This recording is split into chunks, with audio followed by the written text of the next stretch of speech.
بسم اللہ الرحمن الرحیم۔ السلام علیکم ورحمۃ اللہ وبرکاتہ۔ کیسے ہیں تمام احباب؟ امید ہے انشاءاللہ خیریت سے ہوں گے۔ آج انشاءاللہ ہم فصل نمبر 11 پڑھیں گے، جس کے اندر منصرف اور غیر منصرف کی تعریف اور ان کی اقسام۔ پیچھے جتنے بھی ہم نے باق ان کے اندر مبنی کے بارے میں ہم نے پڑھا تھا، ہم نے دو چیزیں پڑھی تھی، مورب اور مبنی۔ تو مبنی کے بارے میں ہم نے پیچھے جو فصلیں پڑھی ان کے اندر، آج سے ہم مورب کے بارے میں پڑھیں گے۔ ہم نے پڑھا تھا نا کہ مبنی جو ہے، جس کا آخری حرف ہمیشہ ایک حال پر رہتا ہے، اس کا آخری حرف جو حرکت کے بدلنے سے نہیں بدلتا، مورب جو ہے اس کا آخری حرف جو ہے وہ بدلتا رہتا ہے، یعنی اس کا اعراب تبدیل ہوتا رہتا ہے۔ تو اس میں مورب کے حوالے سے آج اس کی جو دو قسمیں ہیں، ایک منصرف اور غیر منصرف، ان کے بارے میں آج ہم پڑھیں گے۔ سبق کا آغاز کرنے سے پہلے آپ سے گزارش ہے کہ اگر ابھی تک آپ نے ہمارے چینل کو سبسکرائب نہیں کیا تو چینل کو ضرور سبسکرائب کریں اور ساتھ بیل کے نوٹیفیکیشن کو ضرور پریس کریں، تاکہ آنے والی جتنی بھی ویڈیوز ہیں ان کا نوٹیفیکیشن آپ کو ملتا رہے۔ آئیے آج کے سبق کا آغاز کرتے ہیں۔ اعوذ باللہ من الشیطان الرجیم، بسم اللہ الرحمن الرحیم۔ فصل نمبر 11، منصرف اور غیر منصرف۔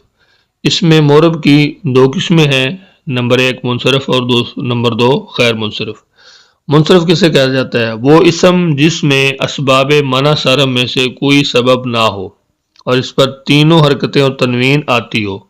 ٹھیک ہے، اسباب منع صرف میں سے اس میں منصرف کون سا ہے کہ وہ اسم جس میں اسباب منع صرف میں سے کوئی سبب نہ ہو اور اس پر تینوں حرکتیں اور تنوین آتی ہو۔ اسباب منع صرف ہم نے پیچھے پڑھے ہیں، تو وہ مبنی کی علامات ہیں، تو جو علامات مبنی کے اندر ہیں وہ اس کے اندر موجود نہیں ہونی چاہیے، اور اس پر کیا ہے کہ تینوں حرکتیں نہیں آتی، تو اس پر کیا ہوگا کہ اس پر تینوں حرکتیں اور تنوین آتی ہو، جیسے زیدن۔ غیر منصرف وہ اسم ہے جس میں اسباب منع صرف میں سے دو سبب ہوں یا ایک ایسا سبب ہو جو دو سببوں کے قائم مقام ہو جس پر تنوین اور کسرہ نہ آتا ہو۔ تو یہ بنیادی دو چیزوں کا فرق ہے، منصرف کے اندر اسباب منع صرف کا نہ ہونا اور غیر منصرف کے اندر دو سبب یا ایک سبب جو دو سببوں کے قائم مقام ہو ان کا ہونا۔ یہاں پہ تنوین جو ہے وہ منصرف کے اندر ہو اور جس پر تنوین اور کسر نہ ہوتا ہو یہ غیر منصرف۔ یہ دو تین چیزیں، ان کا واضح فرق ہے۔ کہتے ہیں کہ اسباب منع صرف 9 ہیں۔ ہم نے پڑھا نہیں کہ اسباب منع صرف میں سے کوئی سبب نہ ہو اور کوئی سبب ہو، دو سبب ہو، تو اسباب منع صرف کیا ہے؟ کہتے ہیں کہ اسباب منع صرف جو ہیں وہ 9 ہے: عدل، وصف، تانیث، معرفہ، عجمہ، جمع، ترکیب، وزن فعل، اور 9ویں نمبر پر ہے الف نون زائدتان، جن کا مجموعہ کہتا ہے کہ ذیل کے 2 شعروں میں بیان کیا گیا ہے۔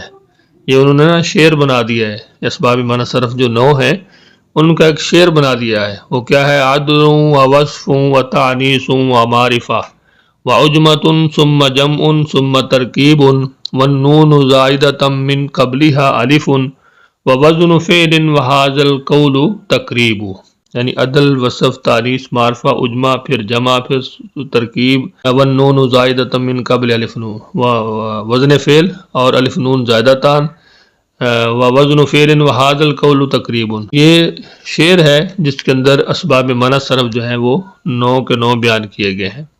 اب ان کی مثال، ارو میں 2 سبب ہیں، عدل و معرفہ، ٹھیک ہے، تو یہ کیا ہوا؟ یہ غیر منصرف ہوا۔ مساجدوں میں 2 سبب ہیں، جمع و منتہی الجموع، ٹھیک ہے، ہم نے جمع کی اقسام پیچھے پڑھی ہیں، جمع قلت، جمع کثرت، تو یہاں پہ بھی 2 سبب ہیں، یہ بھی غیر منصرف ہے۔ ثلاثوں میں 2 سبب ہیں، وصف اور عدل، کیونکہ اس کے اوپر تنوین بھی نہیں ہے، نیچے کسرہ بھی نہیں ہے، تو 2 سبب بھی ہیں، تو یہ بھی غیر منصرف ہوگا۔ بالابکہ میں 2 سبب ہیں، ترکیب اور معرفہ۔ طلحتوں میں 2 سبب ہیں، تانیث اور معرفہ۔ احمدوں میں 2 سبب ہیں، وزن فعل اور معرفہ۔ زینبوں میں 2 سبب ہیں، معرفہ اور تانیث۔ ابراہیموں میں 2 سبب ہیں، عجمہ اور معرفہ۔ سکرانوں میں 2 سبب ہیں، الف نون زیادتان و وصف۔ احمدوں میں 2 سبب ہیں، وزن فعل اور معرفہ، ٹھیک ہے، تو یہ مثالیں ہیں۔ آگے ہے فائدہ۔ نحویوں کی اصطلاح میں ایک اسم کا اپنے اصلی صیغہ سے نکل کر دوسرے صیغہ میں چلے جانے کو عدل کہتے ہیں۔ ایک تو ہے نا ہمارا عدل ہوتا ہے، عدل انصاف، یہ وہ نہیں ہے، یہ نحویوں کی اصطلاح ہے۔ نحویوں کی اصطلاح میں ایک اسم کا اپنے اصلی صیغہ سے نکل کر دوسرے صیغہ میں چلے جانے کو عدل کہتے ہیں۔ یہ 2 طرح کا ہوتا ہے۔ نمبر 1 عدل تحقیقی، نمبر 2 عدل تقدیری. عدل تحقیقی کسے کہا جاتا ہے؟ عدل تحقیقی وہ ہے جس کی واقع کوئی اصل ہو، یعنی جو اصل ہے وہ واقع ہی موجود ہو. جیسے سلاسو کے اس کے معنی ہے 3 3، تو اس سے معلوم ہوا کہ اس کے اصل سلاستون و سلاستون ہے، یعنی 3 اور 3. عدل تقدیری. عدل تقدیری وہ ہے کہ جس کی اصل واقع نہ ہو بلکہ مان لی گئی ہو، یعنی جیسے یہ سلاسو ہے نا، ایسے نہیں ہے بلکہ اس کی ویسے مان لی گئی ہو. جیسے عمارو کہ یہ لفظ عرب میں غیر منصرف جو ہے نا مستعمل ہوتا ہے، لیکن اس میں غیر منصرف ہونے کا صرف ایک سبب معرفہ پایا جاتا ہے، اس لیے استعمال کا لحاظ کر کے اس کی اصل عامر مان لی گئی ہے. ٹھیک ہے، یہاں پہ کیا ہے جو ہم نے پڑھا تھا نا کہ ایک سبب ہو جو 2 سببوں کے کیا مقام ہو، تو یہ جو عمرو ہے اس کے اندر ایک سبب ہے معرفہ ہے، اور اس لیے اس کا لحاظ کر کے اس کی اصل عامر مان لی گئی. آگے ہے فائدہ. اجمہ، ہم نے اوپر پڑھا تھا کہ اجمہ وہ اسم ہے کہ جو عربی کے علاوہ کسی دوسری زبان میں علم ہو، علم کہتے ہیں نام کو، ٹھیک ہے، اور 3 حرف سے زائد ہو جیسے ابراہیم ہو، یا 3 حرفی ہو اور درمیان کا حرف متحرک ہو جیسے شاتارو، یہ قلعے کا نام ہے. ٹھیک ہے، اجمہ کی تعریف بھی ہم نے پڑھ لی کہ وہ اسم جو عربی کے علاوہ کسی اور دوسری زبان میں علم کہتے ہیں نام کو، اور 3 حرف سے زائد ہو جیسے ابراہیم ہو، یا 3 حرفی ہو اور درمیان کا حرف متحرک ہو جیسے شاتارو. اور اس کا 3 حرف سے زیادہ ہونا ضروری ہے. اگر 3 حرف ہیں تو پھر یہ شرط ہے کہ اس کا جو درمیان کا حرف ہے وہ متحرک ہو، یعنی اس پہ زبر ہو. ٹھیک ہے، آگے ہے فائدہ نمبر 3 الف نون زیادتان. اگر اسم کے آخر میں ہو تو شرط یہ ہے کہ وہ اسم علم ہو، جیسے عثمان و عمران و سلمان. پس سعدان غیر منصرف نہیں، کیونکہ وہ علم نہیں ہے بلکہ جنگلی گھاس کو کہتے ہیں. تو سعدان بھی ایک انہی طرح عمران کی طرح کا ہے، لیکن وہ غیر منصرف اس لیے نہیں ہے کہ وہ جنگلی گھاس کو کہتے ہیں. اور الف نون زیادتان صفت کے آخر میں ہو تو شرط یہ ہے کہ اس کی مؤنث فعلانت ان کے وزن پر نہ ہو.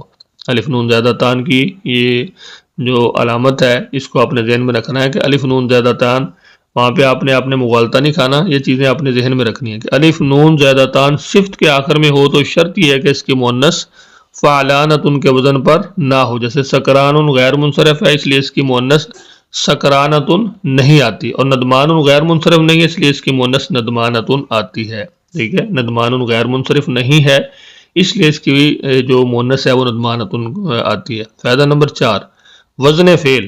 یہ جو ہم نے اس کی اقسام پڑھی تھی، مکمل اسباب معنی صرف ہم نے پڑھے تو ان کے اندر ایک وزن فعل بھی تھا. تو وزن فعل سے یہ مطلب ہے کہ اسم فعل کے وزن پر ہو. اسم کیا ہو؟ فعل کے وزن پر ہو، جیسے احمدو افعلو کے وزن پر ہے.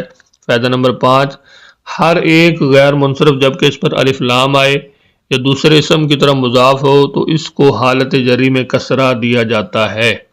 ٹھیک ہے، یہ ایک بہت ہی زبردست یہاں پہ قاعدہ ہے جو 5 نمبر پر فائدے کے طور پہ بیان کیا گیا. اس کو آپ نے اچھی طرح ذہن نشین کرنا ہے. ویسے غیر منصرف پر زیر نہیں آتی، لیکن یہ ایک ایسی صورت ہے کہ ہر ایک غیر منصرف جبکہ اس پر الف لام آئے یا دوسرے اسم کی طرف مضاف ہو تو اس کو حالت جری میں کسرہ دیا جاتا ہے. جیسے صلیت فی مساجدہم. ٹھیک ہے، ویسے مساجدہ تھا، یہ جو جمع ہے یہ مساجدو یا مساجدات تو آ سکتا ہے، لیکن مساجدی نہیں آ سکتی. یہاں پہ ایک قانون ہے کہ الف لام آئے یا دوسرے اسم کی طرف مضاف ہو تو یہاں پہ مضاف ہو رہا ہے. صلیت فی مساجدہم وذہبت الی المقابر. پہلی جو مثال ہے مساجدہم یہ مضاف کی ہے، اور ذہبت الی المقابر جو ہے یہ اس پہ الف لام داخل ہے، تو اس صورت میں اس پہ کسرہ آئے گا. تو یہ ہماری آج کی فصل نمبر 11 مکمل ہوئی. آگے انشاءاللہ ہم وہ اسم پڑھیں گے جن کے آنے کے بعد جو آئے گا وہ مرفوع ہوگا. آگے انشاءاللہ ہم فصل نمبر 12 پڑھیں گے. اس کے اندر 8 مرفوعات کا ذکر کیا گیا. مرفوعات کیا ہیں، ان کی تعریف کیا ہے، وہ انشاءاللہ اگلے لیسن میں پڑھیں گے. تو آج کے سبق کے اندر ہم نے منصرف اور غیر منصرف جو اس میں مورب کی 2 قسمیں ہیں وہ پڑھی ہیں. منصرف کی تعریف، غیر منصرف کی تعریف. اس کے بعد اسباب منع صرف جو ہیں وہ 9 ہیں، وہ ہم نے پڑھے ہیں. عدل، وصف، تانیث، معرفہ، عجمہ، جمع، ترکیب، وزن فعل، الف نون زیادتان. ٹھیک ہے، اس کے بعد پھر ہم نے ان کی مثالیں پڑھی ہیں. اس کے بعد ایک فائدہ ہے کہ عدل کسے کہتے ہیں. عدل کی تعریف ہے، عدل تحقیقی ہے، عدل تقدیری ہے. اس کے بعد اجمہ ہے، پھر الف نون زیادتان ہے، اس کے قواعد ہیں. اس کے بعد پھر وزن فعل ہے، اور آخر میں ایک قاعدہ غیر منصرف پر اگر الف لام آ جائے یا مضاف ہو تو پھر وہ حالت جری میں اس کو کسرہ دیا جاتا ہے۔ امید ہے انشاءاللہ آج کا لیسن آپ کو ضرور سمجھ آیا ہوگا۔ لیسن کے حوالے سے اگر آپ کچھ پوچھنا چاہتے ہیں تو ضرور پوچھیے۔ اپنا بہت سارا خیال رکھیے، مجھے اپنی دعاؤں میں یاد رکھیے۔ ملتے ہیں نیکسٹ لیسن میں، تب تک کے لیے اللہ حافظ۔